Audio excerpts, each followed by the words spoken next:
На рафтовите во маркетите се продава преку 20 тони трајно млеко со канцерогени материи штетни по здравјето на луѓето. Увезено е од Србија и пуштено во употреба со афлатоксин М1 над максималното дозволено ниво, тврди Цветан Трипуновски од ВМРО ДПМН. Го обвини директорот на Агенцијата за храна и ветеринарство Николче Бабовски дека свесно пушта во употреба производи со канцерогени супстанци. Наместо целосна контрола при увоз на храна, Агенцијата за ветеринарство под раководство на Бабовски свесно пушта во употреба производи со канцерогени материи.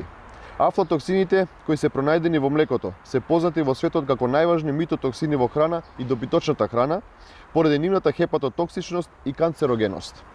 Прашуваме, кој и зошто дозволил млекото во кое е детектирано афлатоксин М1 од Србија да биде пуштено во Република Македонија? Во која количина од увезеното млеко завршило на рафтовите и дали Агенцијата за храна и ветеринарство има постапено по добиените наоди од тестирањето? Од Агенцијата за храна и ветеринарство смируваат. На рафтовите канцерогено млеко нема. Патено е на граница и не е дозволено да влезе во Македонија.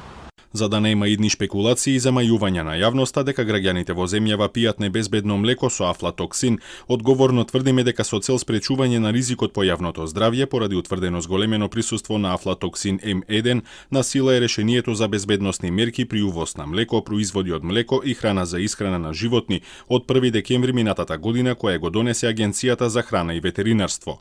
Со него се врши задолжително лабораториско тестирање на присуство на афлатоксин М1 на секоја пратка со млеко и производи од млеко која се увезува во земјава, а е по потекло од Република Србија или од Босна и Херцеговина. Трипуновски тврди дека афлатоксин е најден и во сурово млеко во едно од поголемите млекари во Македонија и побара од АХВ и Бабовски да кажат дали овој производ се наоѓа на македонската трпеза. Од АХВ пак му одговорија дека ги манипулира граѓаните со стара вест. Млекото велат уште во април годинава е уништено и не е пуштено во промет.